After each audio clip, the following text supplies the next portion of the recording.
مجھے دیکھنا کبھی میں کیا تھی اور کیا بن گئی ہوں۔ میری اسکول کی ٹیچرز جو مجھے جانتی ہیں وہ کہتی ہیں کہ یہ تم ہو جو اتنی شوخ اور چنچل ہوتی تھی، تمہیں کیا ہو گیا ہے؟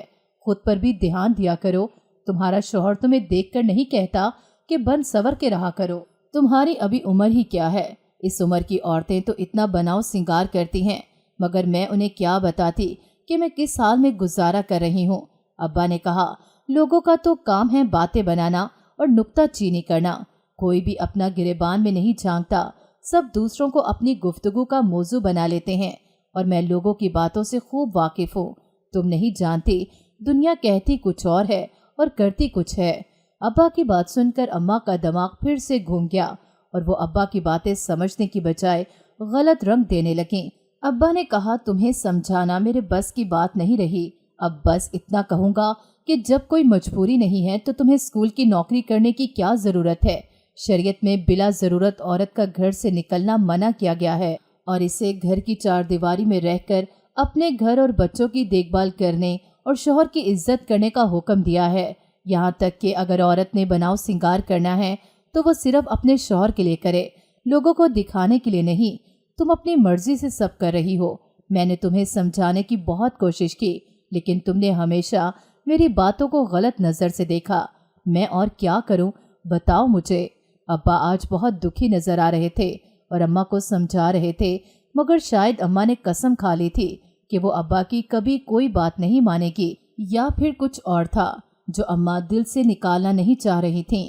ابا نے اماں کو ہر سہولت دی ہوئی تھی، گھر کا سارا سودا سلف ابا پورے مہینے کا ایک ہی دفعہ لا کر رکھ دیتے تھے، لیکن پھر بھی اماں گلا کرتی کہ گھر کی پرواہ نہیں۔ ابا کی اسکول کی تنخواہ کے علاوہ دکانوں کا کرایہ بھی آتا تھا۔ ابا نے مین روڈ پر 3 دکانیں بھی لی تھیں جو ہماری ذاتی تھی۔ ان کی آمدن اتنی تھی کہ اگر اماں ابا نوکری نہ بھی کرتے تو بھی آسانی سے گھر کا گزر بسر ہو سکتا تھا، لیکن اماں اپنی مرضی سے اسکول کی نوکری کر رہی تھیں۔ سب باتیں ایک طرف، لیکن جو اماں میری بہن سے سلوک کر رہی تھیں وہ سمجھ سے باہر تھا۔ پتہ نہیں کیوں اماں یہ سب کر رہی تھیں، جبکہ وہ خود ایک ٹیچر تھیں۔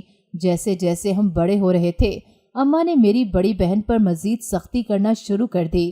گرمی ہوتی یا سردی، اماں ہر منگل کو یہی کام کرتی، میری بہن کو پیلے پھولوں سے سجے ایک تخت پر دلہن بنا کر بٹھا دیتی۔ وہ دن بدن کمزور ہو رہی تھی۔ میں اماں سے کہتی کہ آپ یہ سب کیوں کرتی ہیں؟ میری بہن نے کیا قصور کیا ہے جو وہ اکیلی بیٹھی رہتی ہے؟ یا تو آپ مجھے بتا دیں یا پھر میں آج کے بعد اس کے ساتھ بیٹھا کروں گی۔ اماں نے کہا، میری پیاری بیٹی، ایسا کبھی سوچنا بھی مت۔ میں جو بھی کر رہی ہوں وہ سب تمہاری بہن کی بھلائی کے لیے کر رہی ہوں، تم اس سے دور رہا کرو۔ اگر میں پوچھتی اس میں کون سی بھلائی ہے، وہ بھی اس طرح دلہن بنا کر بٹھانے میں، اماں مجھے یہ کہہ کر خاموش کروا دیتی کہ ہمارے خاندان کی رسم ہے، بڑی بیٹی کو اس طرح دلہن بنا کر بٹھایا جاتا ہے تاکہ اس گھر پر اور لڑکی پر جو بری نظر ہے وہ اتر جائے اور نصیب کھل جائے۔ میں نے کہا، آپ کس جہالت کے دور کی باتیں کر رہی ہیں؟ یہ گھٹیا اور دقیانوسی باتیں ہیں، ان کا کسی کے نصیب سے کچھ لینا دینا نہیں۔ اماں نے کہا، میں تمہاری ماں ہوں، تم میری ماں بننے کی کوشش مت کرو اور جا کر اپنے کمرے میں سو جاؤ، اور ہاں، ہیرا سے کہنا کچن صاف کر کے سوئے، ورنہ مجھ سے برا کوئی نہیں ہوگا۔ میں نے دیکھا تو میری بہن سو رہی تھی، میرا دل نہیں کیا اسے اٹھانے کا اور میں خود جا کر کچن صاف کرنے لگی۔ جو بھی کام ہوتا اماں میری بڑی بہن ہیرا کو کہتی۔ میں نے کئی دفعہ کہا کہ میں کر لوں گی، اسے آرام کرنے دیں، لیکن اماں کہتی، جو بھی کر رہی ہوں تم سب کے بھلے کے لیے کر رہی ہوں۔ ابا اسکول سے آتے، کھانا کھاتے اور مسجد چلے جاتے۔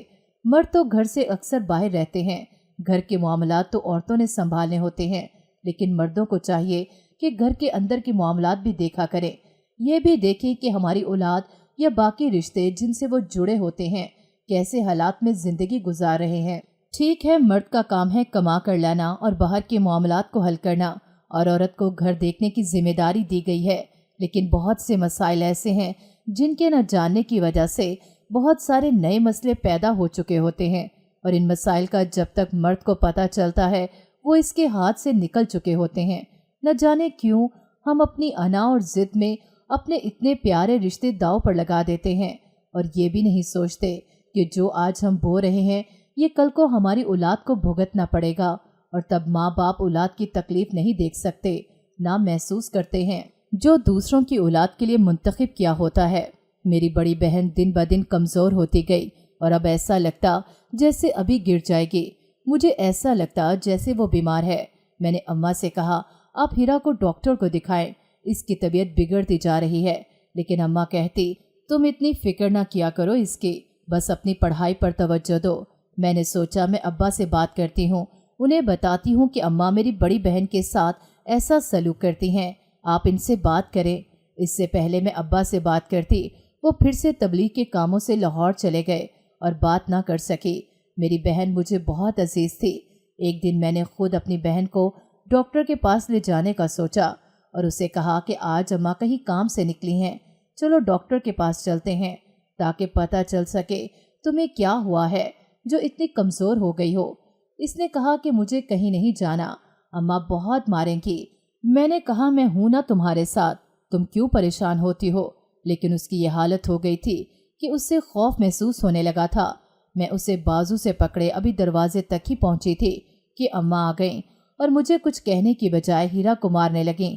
اماں نے میری بڑی بہن ہیرا سے کہا تم اب میری بیٹی کو بھی اپنی طرح بنانا چاہتی ہو، تمہارے ان کاموں کی وجہ سے تم پر سختی کرتی ہوں، لیکن تم اتنی ڈھیٹ ہو کہ آج میری بیٹی کو ساتھ لے کر گھومنے پھرنے جا رہی تھی۔ یہ تو شکر ہے میں وقت پر گھر پہنچ گئی، ورنہ تم تو اسے ساتھ لے کر پتہ نہیں کہاں کہاں منہ مارتی۔ مجھ سے اماں کی باتیں برداشت نہیں ہو رہی تھیں۔ ایک ماں اتنی سخت اور پتھر دل کیسے ہو سکتی ہے جسے اپنی بیٹی کی حالت بھی نظر نہیں آتی؟ میں نے کہا اماں بس کر دیں، اس میں ہیرا کا کوئی قصور نہیں، اسے میں ہی اپنے ساتھ لے کر جا رہی تھی ڈاکٹر کے پاس۔ آپ کو تو اللہ جانے کیا مسئلہ ہے اس سے جو اس کی یہ حالت ہو گئی ہے، اور آپ کے دل کو کچھ نہیں ہوتا اپنی بیٹی کی حالت دیکھ کر؟ کیوں اتنی پتھر دل بن رہی ہیں؟ آج بتا ہی دیں کیا بات ہے، کیا وجہ ہے جو آپ ہیرا سے ایسا سلوک کرتی ہیں؟ اس نے ایسا کیا کیا ہے جو میں نہیں جانتی؟ اور اگر اس نے کچھ غلط بھی کیا ہے تو اس کی سزا اتنی لمبی کیوں ہے؟ بچپن سے لے کر اب تک جب کہ ہم جوان ہو گئے، لیکن اس بیچاری کی سزا میں کوئی کمی نہیں آئی۔ اماں کا چہرہ غصے سے لال ہو گیا اور کہنے لگیں تم اس کے ساتھ رہ کر اتنی بگڑ گئی کہ آج اپنی ماں کی آنکھوں میں آنکھیں ڈال کر سوال کر رہی ہو۔ جس نے تمہارے کان بھرے ہیں میں اسے چھوڑوں گی نہیں۔ اس سے پہلے کہ اماں ہیرا پر ہاتھ اٹھاتی اور وہ بے ہوش ہو کر گر گئی اور میں اسے سنبھالنے لگی، اماں نے کہا ہو گئے اس کے ڈرامے شروع۔ میں نے کہا کہ کچھ تو خدا کا خوف کریں، آپ کو اس کی حالت نظر کیوں نہیں آتی؟ اماں نے کہا اسے کمرے میں لے جاؤ، اور میں نے اسے کمرے میں لانے کے بعد ڈاکٹر کو کال کی۔ ڈاکٹر نے کہا کہ آپ کی بہن بہت زیادہ کمزور ہے، انہیں کوئی ذہنی ٹینشن بھی ہے، آپ ان کے کھانے پینے کا خیال رکھیں اور ان کو خوش رکھنے کی کوشش کریں، دھیان رکھیں کہ کوئی ایسی بات نہ کریں جس سے ان کی طبیعت مزید بگڑ جائے۔ میں نے اپنی بہن سے پوچھا کہ کیا بات ہے، تمہیں کس بات کی پریشانی ہے، مجھے بتاؤ، کیا ہوا ہے جو مجھے نہیں پتا؟ اس نے کہا اماں سے پوچھ لو، ہو سکتا ہے سچ بتا دیں۔ میں نے کہا کون سا سچ؟ تو وہ خاموش ہو گئی۔ صبح ہوئی تو میری بہن کی طبیعت زیادہ خراب ہو گئی، اسے تیز بخار تھا، وہ بار بار اماں کو پکار رہی تھی، کبھی رونے لگتی، کبھی خاموشی سے چھت کو گھورتی رہتی، پتہ نہیں اس سے کیا ہو گیا تھا۔ جب سے میں نے ہوش سنبھالا تھا یہی دیکھتی آئی تھی کہ میری بڑی بہن کو ہر منگل کی رات دلہن بنا کر برآمدے میں رکھے پیلے پھولوں سے سجے ایک تخت پر بٹھا دیا جاتا، اور امی سب بچوں کو ایک کمرے میں بند کر دیتی، اور صبح ہونے سے پہلے پیلے پھول بھی غائب ہوتے اور بڑی بہن بھی کمرے میں سوئی ہوتی۔ میرے تجسس دن بدن بڑھتا جا رہا تھا کہ آخر یہ کیا ماجرا ہے۔ اس رات میں نے بڑی بہن سے اس بارے میں جاننا چاہا تو اس نے کہا آج تم میری جگہ دلہن بن کر بیٹھ جانا اور خود دیکھ لینا کہ کیا قصہ ہے۔ میں نے اور بڑی بہن نے بہت چالاکی سے اماں کو بیوقوف بنا لیا تھا کہ قد کاٹ میں دونوں ایک سے تھے، اور میں پیلے پھولوں والے تخت پر دلہن بن کر بیٹھ گئی۔ لیکن اس کے بعد جو ہوا اس نے میرے ہوش اڑا دیے۔ میری ماں مجھ پر کچھ پڑھ کر میرے ارد گرد چکر لگانے لگی اور کہنے لگی بس اب تم سے میری جان چھوٹ جائے گی، تمہاری ماں نے جو میرے ساتھ کیا میں نے اس کا پورا بدلہ وصول کر لیا۔ میں نے جب دوپٹہ منہ سے ہٹایا تو میری ماں مجھے دیکھتے ہی کانپنے لگی اور اس کا چہرے کا رنگ بدلنے لگا۔ میں ڈر کے مارے باہر کو بھاگی جب آگے سے ابا اپنے پیر صاحب کو لے کر آ گئے۔ ابا نے کہا ڈرو نہیں، میں آ گیا ہوں، اپنی بہن کو جلدی سے لے کر آؤ۔ ابا کے پیر صاحب نے ایک دائرہ کھینچا اور اماں دوڑتی ہوئی اس میں بیٹھ گئی۔ ابا نے مجھے اور میری بہن کو تعویذ دیے کہ ان کو ہاتھ میں رکھنا۔ جب پیر صاحب نے کچھ پڑھنا شروع کیا تو اماں چلانے لگی۔ میری بہن ڈر کر میرے گلے لگ گئی اور آنکھیں بند کر لی۔ پیر صاحب نے کہا بتاؤ کیوں کیا یہ سب؟ اس بچی نے تمہارا کیا بگاڑا تھا؟ تو اماں نے کہا اس کی ماں سے میں نفرت کرتی تھی، اس کے باپ سے پہلے میرا رشتہ طے ہوا تھا، لیکن اس کا باپ اس کی ماں کو پسند کرتا تھا، اس کی وجہ سے اس نے مجھے ٹھکرا دیا، اور تو اور وہ مرتے وقت اپنی بیٹی میرے سر ڈال گئی اور سب کچھ اپنی بیٹی کے نام کر گئی۔ پیر صاحب نے کہا جو بھی تھا تمہاری شادی تو اس سے ہو گئی تھی، پھر تم نے اپنی نفرت کیوں نہیں ختم کی؟ میری ماں نہیں لگ رہی تھی، ہم سمجھتے رہے کہ وہ اسکول جاتی ہے، پر وہ تو اتنے سال ہماری آنکھوں میں دھول جھونکتی رہی، وہ کالا جادو سیکھ رہی تھی۔ اماں نے کہا میں نے سب نفرت میں کیا۔ میرے شوہر نے کہا وہ مجھ سے زیادہ سمجھدار اور اچھی تھی، اس لیے مجھ سے برداشت نہیں ہوا، میں اس سے جلنے لگی اور سوچا اس کا بدلہ لے کر رہوں گی، اور میں نے اس کی بیٹی کو مہرا بنایا اور اپنی دوست کی مدد سے عمل کرنے لگی۔ پیر صاحب نے کہا تم نے بہت ظلم کیا اس بچی پر، میں اب تمہیں چھوڑوں گا نہیں۔ اور اماں چیخنے چلانے لگی اور میری بہن ابا کو کہنے لگی اماں کو کچھ مت کریں، اور وہ بے ہوش ہو گئی تھی۔ ابا نے اس پر پیر صاحب کے دم کیے ہوئے پانی کے چھینٹے مارے تو تھوڑی دیر بعد میری بہن ہوش میں آ گئی۔ ابا نے اسے خود سے لگایا، اس کے سر پر ہاتھ رکھ کر کہا میری بچی مجھے معاف کر دینا، میں نے تمہاری طرف سے لاپرواہی برتی، یہ نہ سوچا کہ ستیلی ماں تو ستیلی ہوتی ہے، وہ کبھی ماں بن کر نہیں پال سکتی، تمہاری اس حالت کا ذمہ دار میں ہوں۔ گھر میں تمہارے ساتھ کیا ہو رہا ہے، اس عورت کا رویہ کیسا ہے تمہارے ساتھ، اس سب کی مجھے خبر رکھنی چاہیے تھی، مجھ سے بہت بڑی بھول ہو گئی، مجھے معاف کر دو۔ میری بہن نے کہا ابا جو ہوا یہ میری قسمت میں لکھا تھا، میں نے سب کو معاف کیا اور میری بہن کو معاف کرنا تھا کیونکہ وہ بہت بڑے دل کی مالک تھی، اگر میں اس کی جگہ ہوتی تو شاید کبھی نہ بھولتی اور نہ معاف کرتی۔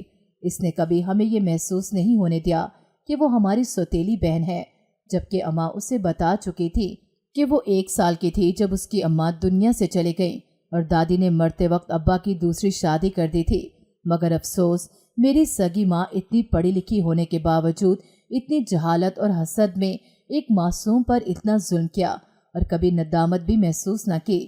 اماں اس دن سے پاگل خانے میں داخل ہیں، ان کا جادو الٹا پڑ گیا اور وہ اب اپنے کیے کی سزا بھگت رہی ہیں۔ میری بہن ٹھیک ہو گئی تھی اور اس کی شادی کر دی ابا نے، وہ لڑکا میری بہن کو پسند کرتا تھا، وہ اور اس کی ماں میری بہن کا بہت خیال رکھتی ہیں، اسے کبھی کسی چیز کی کمی نہیں ہونے دیتے۔ میری بہن کا شوہر اسے لے کر اپنی ماں کے ساتھ عمرہ کرنے چلے گئے۔ میری بہن بہت خوش قسمت تھی اور خوش بھی، اللہ کے فضل سے اس نے جو دکھ اور تکلیفیں برداشت کی تھیں وہ کبھی بھول تو نہیں سکتی، لیکن اللہ کا شکر کہ اسے اپنی باقی زندگی گزارنے کے لیے اچھا اور قدر کرنے والا ہمسفر ملا۔ ابا نے میرا بھی رشتہ طے کر دیا اپنے دوست کے بیٹے کے ساتھ، اور میں ابا کے اس فیصلے سے خوش تھی۔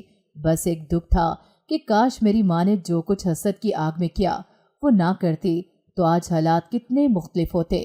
اماں تو خود ٹیچر تھی، دوسروں کو اچھائی اور بھلائی کا سبق دیتی رہی، مگر خود اس پر عمل نہ کیا اور سب کچھ بھلا کر حسد اور انا سے اپنا آپ تباہ کر لیا۔ میں جاتی ہوں ان سے ملنے، وہ مجھے دیکھتی رہتی ہیں، پھر تالیاں بجاتی ہیں اور ہنستی ہیں، مجھ سے دیکھا نہیں جاتا تو میں نے جانا کم کر دیا۔